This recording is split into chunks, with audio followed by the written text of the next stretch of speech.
Well, good morning, boys and girls. Good morning to Mr. Perich's musical holiday jamboree.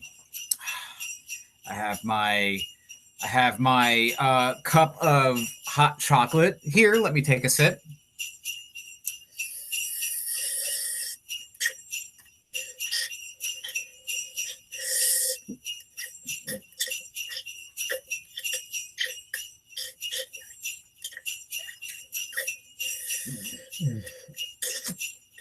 Mmm.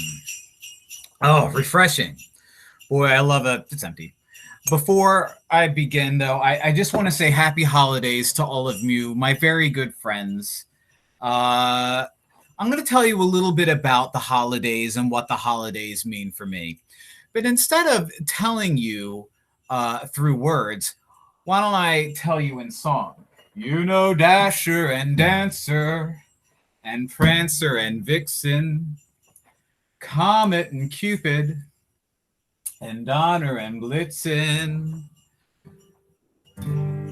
But do you recall the most famous reindeer of all? Rudolph the red-nosed reindeer had a very shiny nose, and if you ever saw it, you would even say it glows. All of the other reindeer used to laugh and call him names. They never let poor Rudolph join in any reindeer games. Oh, then one foggy Christmas Eve, Santa came to say, Rudolph, with your nose so bright, won't you guide my sleigh tonight? Then how the reindeer loved him as they shouted out with glee, Rudolph the red-nosed reindeer, you'll go down in history. What's that noise? What's that noise you hear? It sounds like jingle bells, jingle bells. Hold on. Jingle bells, jingle all the way. Oh, what fun it is to ride in a one-horse open sleigh. Hey, jingle bells, jingle all the way. Oh, what fun it is to ride in a one-horse open. Let's quiet it down just a little bit because tonight is going to be a silent night, holy night. All is calm, all is bright, round the young virgin, mother and child. Holy infant, so tender and mild, sleep in heavenly peace. Sleep in heavenly. Deck the halls with boughs of holly. Fa la la la la la la la. 'Tis the season to be jolly. Fa la la la la la la la la. On we now our gay apparel. Fa la la la la la la. Troll the ancient Yuletide carol. Fa la la la la. Was a jolly, happy soul with a corncob pipe and a button nose and two eyes made out of gold. Frosty the snowman was a fairy tale, they say. He was made of snow, but the children know that he came to life one day. There must have been some magic in that old silk hat they found, for when placed it on his head, he began to dance around. Oh, Frosty the snowman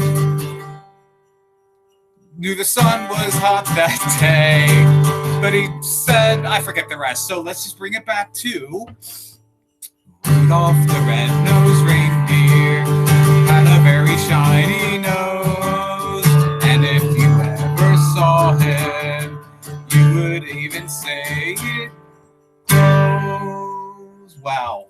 You know, I love Christmas and the holidays in general. I love Christmas music. I love Christmas pie. I love Christmas ham. I love holiday feelings, and it's all great. But you know, the greatest thing about Christmas is the fact that there's always haters out there, and those haters will sometimes try to drag you down.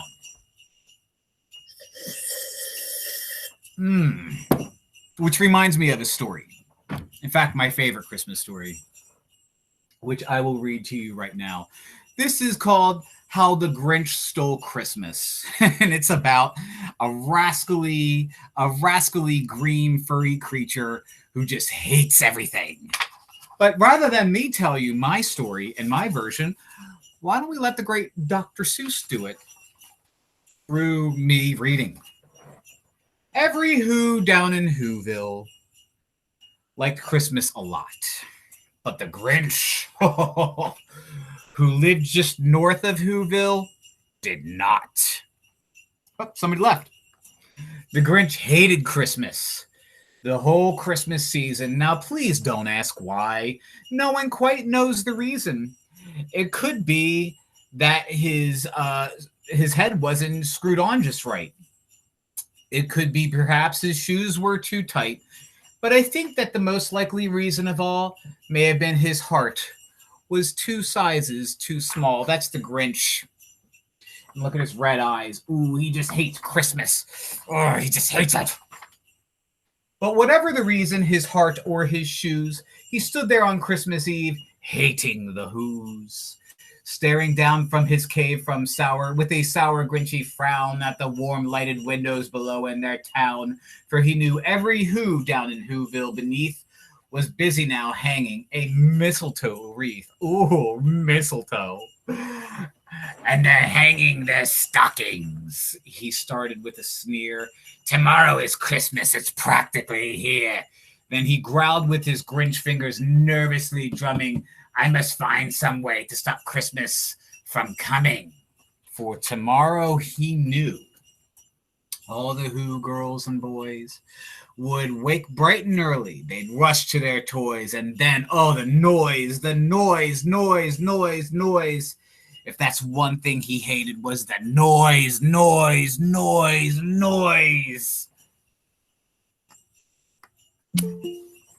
Oh.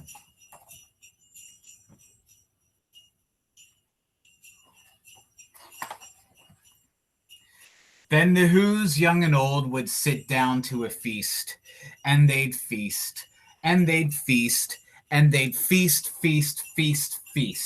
They would feast on Who pudding, and rare Who roast beast. All are welcome, that's right. Which was something the Grinch couldn't stand in the least.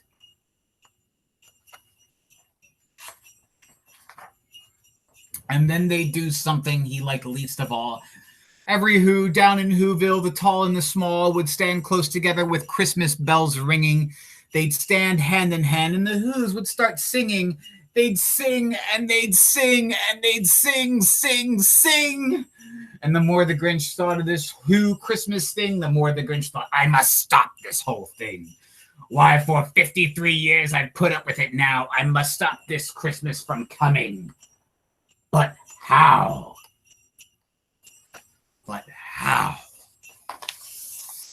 Then the Grinch got an idea. Oh, an awful idea. The Grinch got a wonderful, awful idea.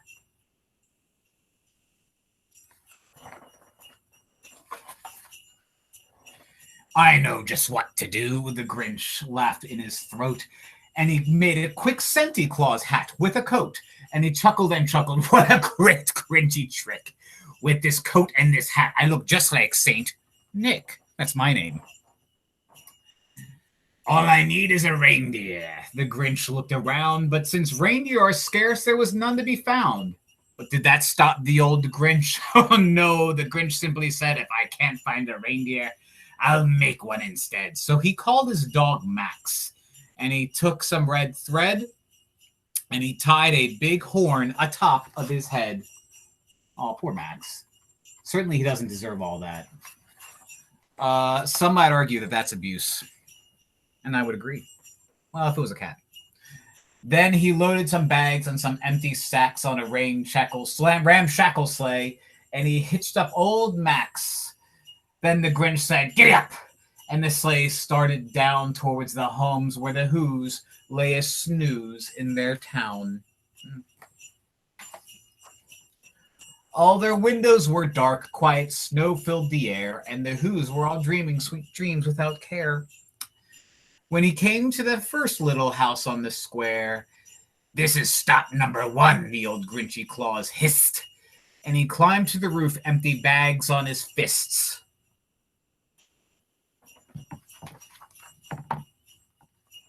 And then he slid down the chimney, a rather tight pinch, but if Santa Claus could do it, then so could the Grinch. He got stuck only once for a moment or two.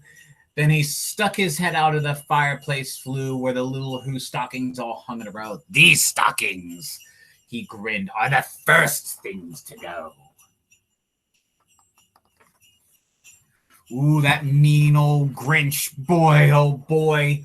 Then he slithered and slunk with a smile most unpleasant around the whole room, and he took every present, pop guns and bicycles, roller skates, drums, checkerboards, tricycles, popcorns, and plums, and he stuffed them in bags. Then the Grinch very nimbly stuffed all the bags one by one up that chimbley. And yes, it does say chimbley. That's funny. Oh, Dr. Seuss, you and your made-up words. I'll tell you. Then he slunk to the icebox refrigerator. He took the Who's feast. He took the Who pudding. He took the roast beast. He cleaned out that icebox as quick as a flash. Why, that Grinch even took the last can of Who hash. Ooh, just tease me off, that mean old Grinch. And he stuffed all the food up the chimney with glee. "And now," grinned the Grinch, "I will stuff up the tree."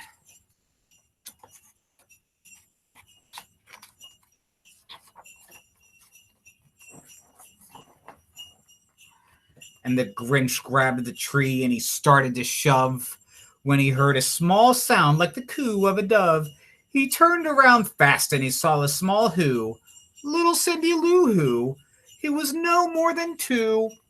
The Grinch had been caught by this tiny Who daughter, who got out of bed for a cup of cold water. She started at the Grinch and stared. "Santa Claus, why?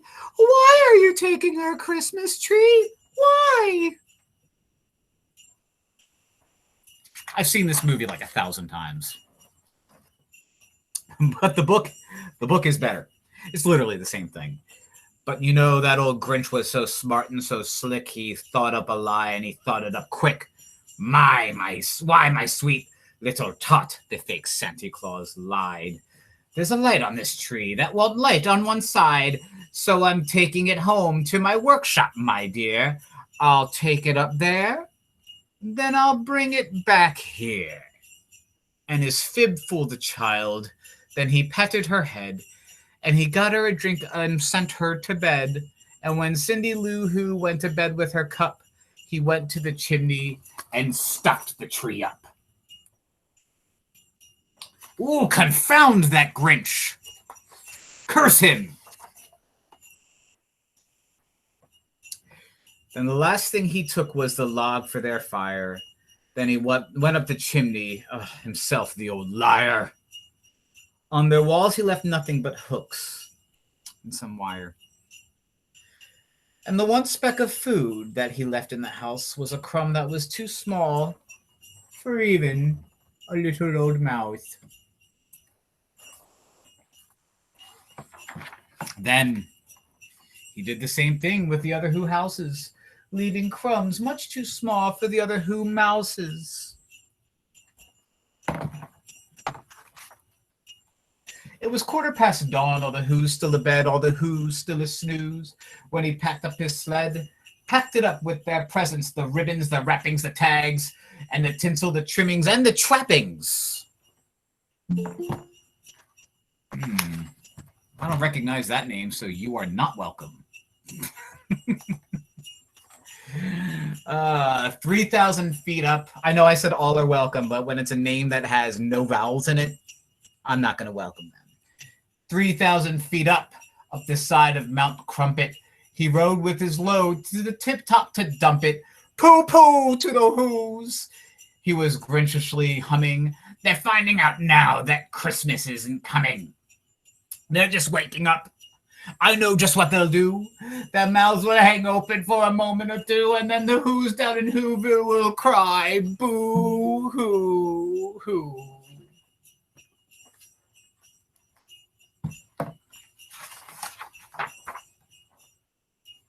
That's a noise, said the Grinch, that I simply must hear. So he paused, and the Grinch put his hand to his ear. And he did hear a sound rising from the snow. It started in low, then started to grow. But the sound wasn't sad. Why, the sound sounded merry. It couldn't be so, but it was merry. Very. He stared down at Whoville. The Grinch popped his eyes. When he shook, he saw a shocking surprise. Every who down in Whoville, the tall and the small, was singing without any presents at all. He hadn't stopped Christmas from coming. It came. Somehow or another, it came just the same. And the Grinch, with his Grinch feet ice cold in the snow, stood puzzling and puzzling. How could it be so?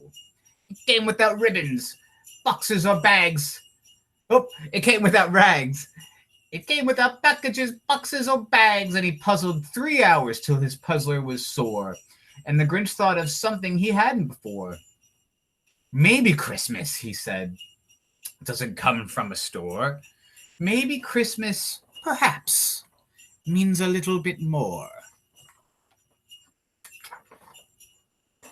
And what happened that day? Well, what happened then? Well, in Whoville, they say, is that his heart grew 3 sizes that day. And the minute his heart didn't feel quite so tight, he whizzed with his load through the bright morning light, and he brought back the toys and the food for the feast. And he, the Grinch himself, carved the roast beast. Oh, I'll tell you what, that Grinch, he's something else. But, you know, he learned that Christmas is more than just presents. It's about friendship. It's about many things, about love and about giving. But it's about friendship, and it's about coming together. That reminds me of another song. Now, as many of you know, I was raised in a house where we didn't celebrate Christmas that much. We didn't celebrate the holidays. And my parents would even let us have musical instruments. So when I was very young, I would go outside and get sticks. Well, now that I'm older and extremely wealthy, I'm able to get real drumsticks. But when I was a kid, I would go outside and take sticks and go out to the garbage cans outside my house, and I would pound on those sticks. And people from outside would say, "Hey, you, drummer boy, stop drumming." And that inspired me to write this song. I wrote this song, and it's called The Little Drummer Boy, and it goes like this. Come, they told me, pa-rum-pum-pum-pum, a newborn king to see, pa-rum-pum-pum-pum. Our finest gifts we bring, pa-rum-pum-pum-pum, to lay before the king, pa-rum-pum-pum-pum, rum-pum-pum-pum, rum-pum-pum-pum. So to honor him, pa-rum-pum-pum-pum, when we come,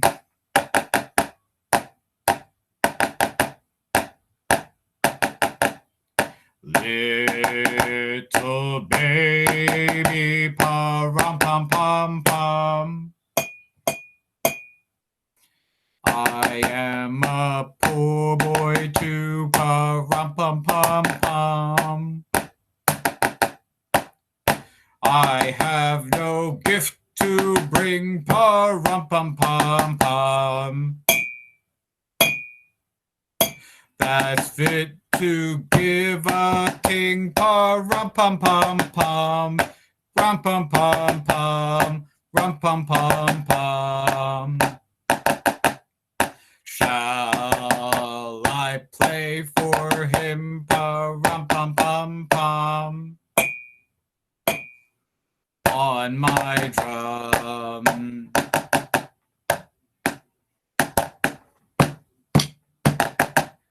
Little baby, pa-rum-pum-pum. Oh, I'm sorry. Mary nodded, pa-rum-pum-pum-pum. The ox and lamb kept time, pa-rum-pum-pum-pum. I played my drum for him, pa-rum-pum-pum-pum. I played my best for him, pa-rum-pum-pum-pum. Rum-pum-pum-pum, rum-pum-pum-pum. Then he smiled at me, pa-rum-pum-pum-pum. Me and my drum.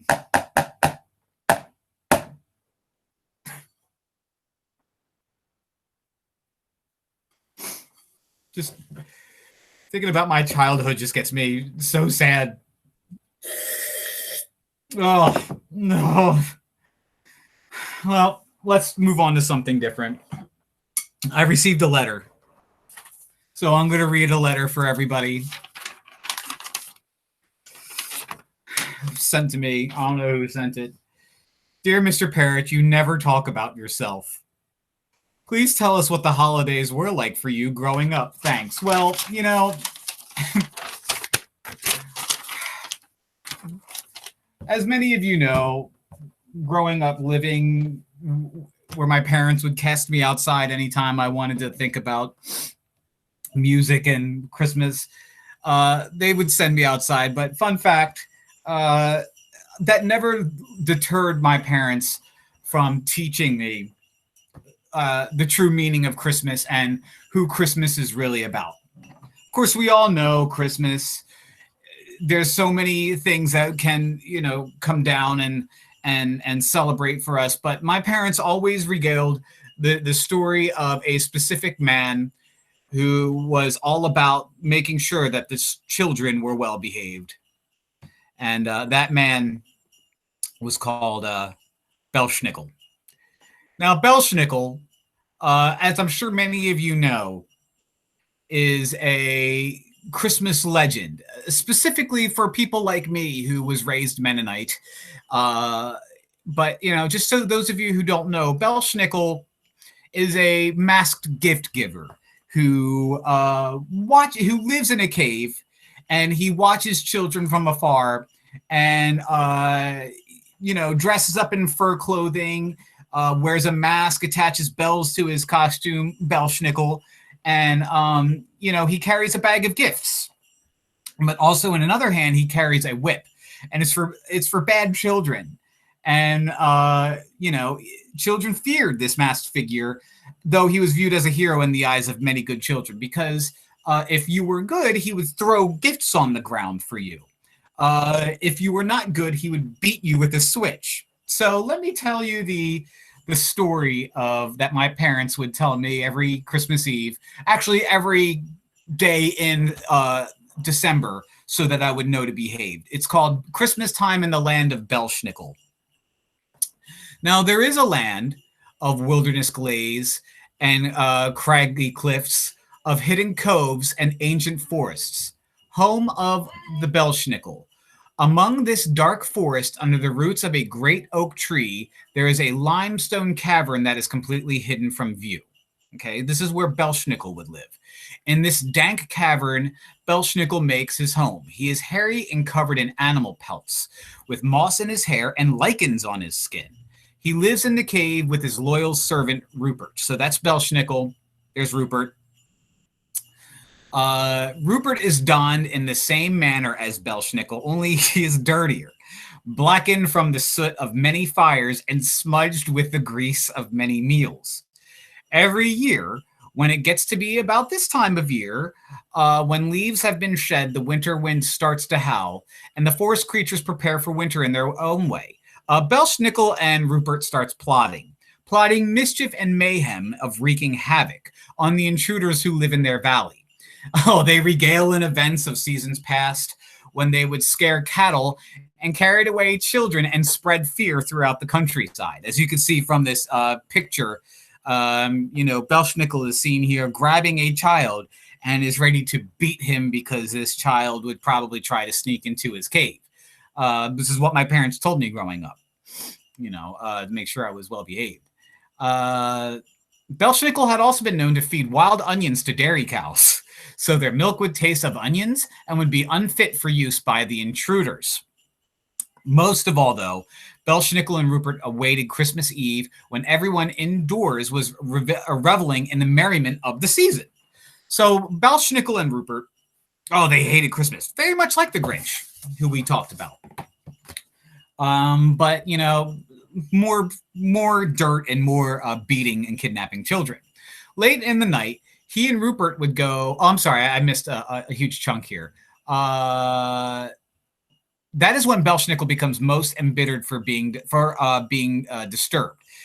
He loves the winter, you see, but can't even bay at the moon without the intruders hunting him on with their ferocious hounds. So people would, go to Belshnickel's land with their hounds and try to hunt down Belshnickel, and that really upset him. Belshnickel reckons that if he can't celebrate, well, neither can they. I mean, if he can't have peace and quiet, then the people in the villages can't have peace and quiet either. So late in the night, he and Rupert go from house to house, prying open the windows and breaking down doors, seeking vengeance. They will yank children from their slumber and beat them with switches. Rupert hopes to toss a few in sacks as well. So, while while Belshnickel would beat the children, Rupert would just throw them in bags and kidnap them. At these thoughts, pure joy on the face of Belshnickel and Rupert would happen. Primitive chuckles erupt from Rupert specifically's snaggled mouth.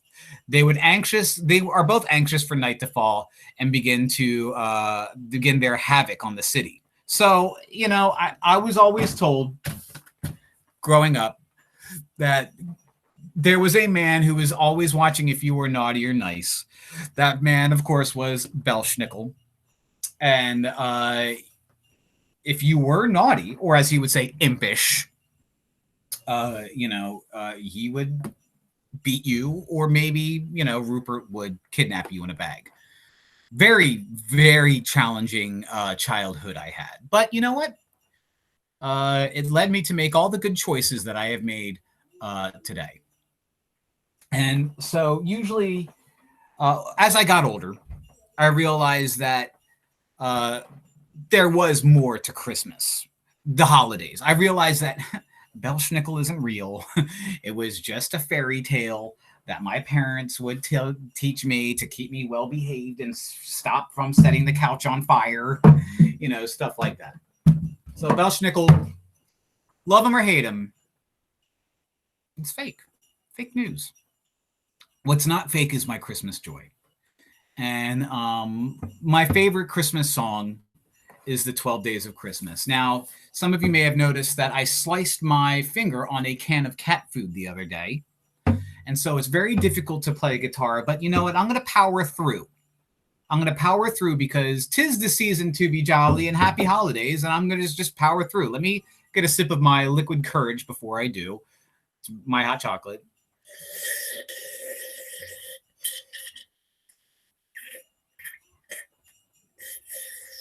All right. The 12 Days of Christmas. Please feel free to sing at your at your leisure. On the first day of Christmas, my true love sent to me a partridge in a pear tree.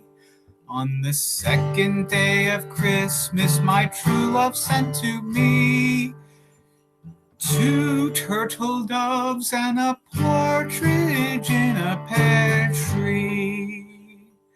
On the third day of Christmas, my true love sent to me 3 French hens, 2 turtle doves, and a partridge in a pear tree.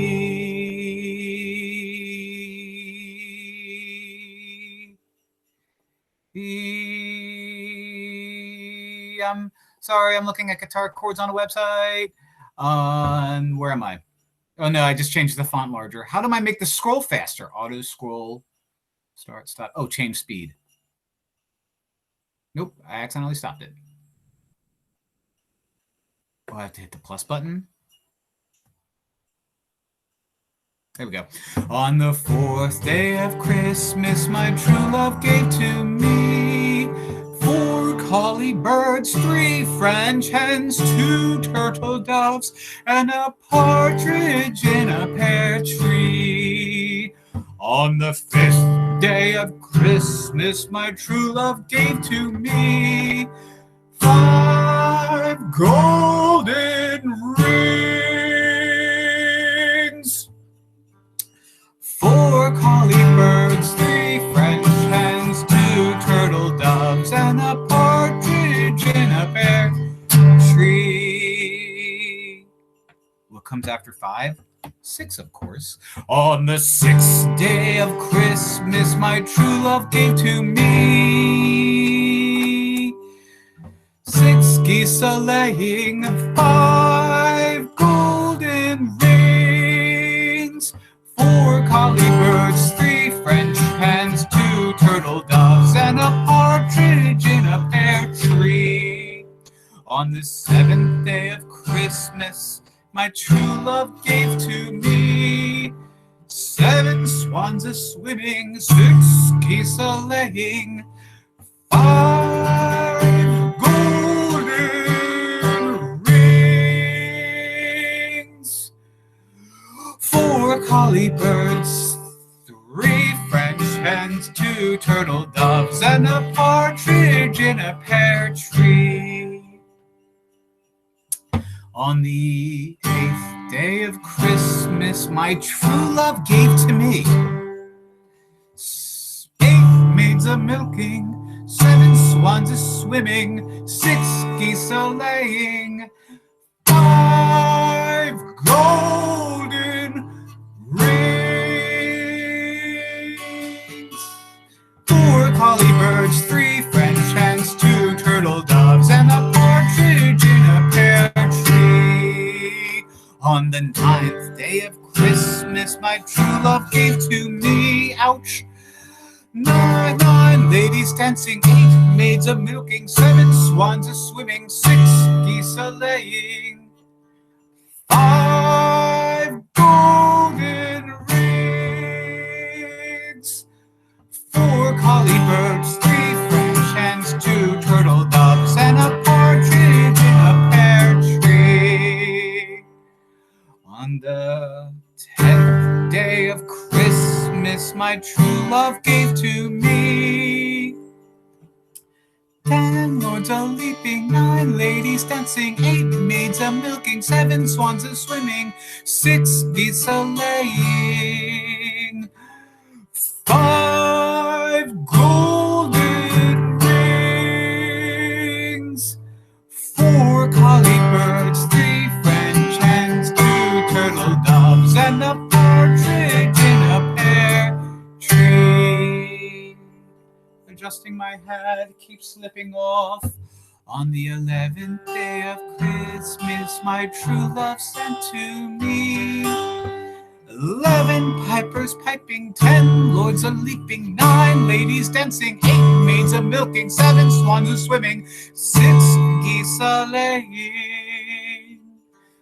5 golden rings, 4 collie birds, 3 French hens, 2 turtle doves, and a partridge in a pear tree.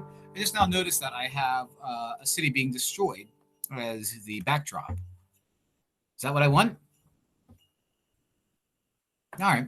On the 12th day of Christmas, my true love gave to me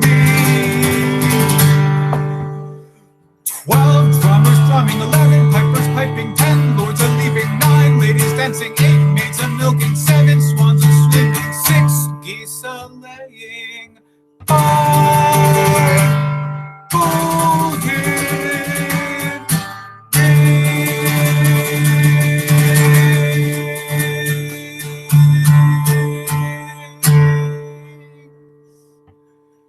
golden collie birds, 3 French hens, 2 turtle doves, and a partridge in a pear tree.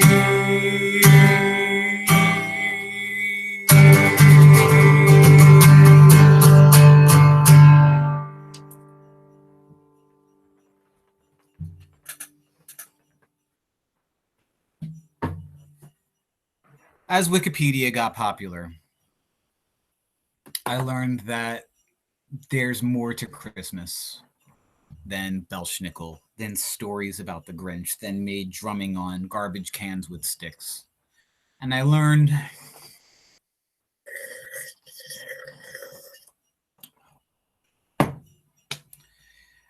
that Christmas is about one man. And that man is, of course, Santa Claus. And I wrote this book. I wrote this story. I wrote it years ago. And I call it A Visit from St. Nicholas. And I read this to, as you know, I have children. I read this to my children every Christmas Eve. And I'm not going to lie. It's kind of useful because I live in the woods. So there's a lot of weird, scary noises outside. And even if it's not Christmas time, I'll tell my kids, oh, it's just Santa. I'm going to read you this story that I wrote called A Visit from Santa Claus, from St. Nicholas. 'Twas the night before Christmas, and all through the house, not a creature was stirring, not even a mouse. The stockings were hung by the chimney with care, in hopes that St. Nicholas soon would be there. The children were all nestled all snug in their beds, while visions of sugar plums danced in their heads, and Mama in her kerchief, and I in my cap, had just settled our brains for a long winter's nap, when out on the lawn there arose such a clatter. I flew out of the bed to see what was the matter. Away from the window, I flew, to see what was the matter. Away from the window, I flew like a flash, tore open the shutters and threw up the sash. Rest in peace. He's dead. The moon on the breast of the new fallen snow gave a luster of midday to objects below.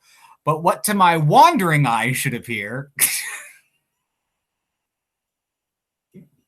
it's a wandering eye, but a miniature sleigh and 8 tiny reindeer. With a little old driver so lively and quick, I knew in a moment he must be Saint Nick. That's my name.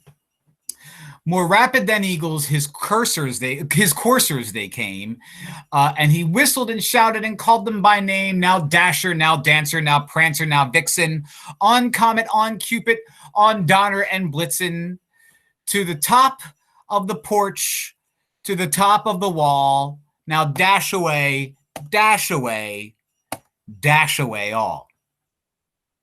That one made me laugh when I made it. I laughed when I made this PowerPoint. As leaves that before the wild hurricane fly, when they met with an obstacle mount to the sky. So up to the housetop mount. So up on the housetop, the coursers they flew, cursors, with the sleigh full of toys, and St. Nicholas too. There's our man. And then in a twinkling, I heard on the roof the prancing and pawing of each little hoof. As I drew in my head and was turning around, down the chimney St. Nicholas came with a bound. He was dressed all in fur from his head to his foot, and his clothes were all tarnished with ashes and soot. A bundle of toys he had flung on his back, more toys, and he looked like a peddler just opening his pack. Rest in peace, Kid Peddler, dead May 1981. Peddler. His eyes, how they twinkled. His dimples, how merry. His cheeks were like roses, his nose like a cherry. His droll little mouth was drawn up like a bow, and the beard on his chin was as white as the snow. The stump of a pipe he held tight in his teeth, and the smoke had encircled him like a wreath, like head, like whatever. He had a broad face and a round little belly. Oh, how did I miss Dimples? Dimples. His broad face and little round belly that shook when he laughed like a bowl full of jelly. He was chubby and plump, a right jolly old elf. And I laughed when I saw him in spite of myself. A wink of his eye and a twist of his head soon gave me to know I had nothing to dread. He spoke not a word, but went straight to his work and filled all the stockings, then turned with a jerk. Remember that? That was popular like 10 years ago. And laying his finger aside of his nose, and giving a nod up the chimney, he rose.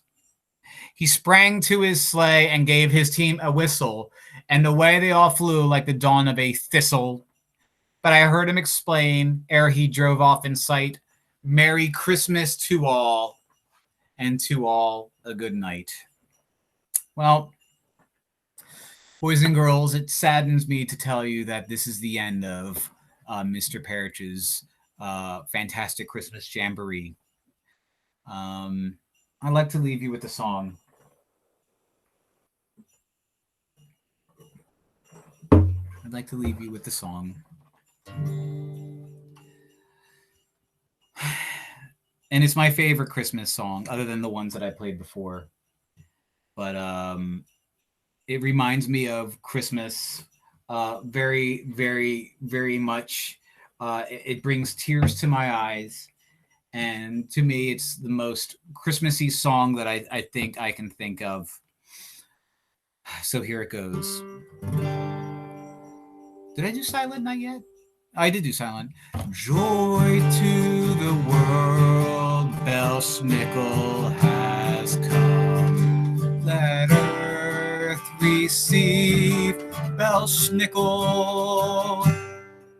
Let every heart prepare him room, and heaven and the cave on the side of the mountain, and nature sing, and the cave on the side of the mountain sing, and the cave of the side of the mountain for Belshnikov will sing.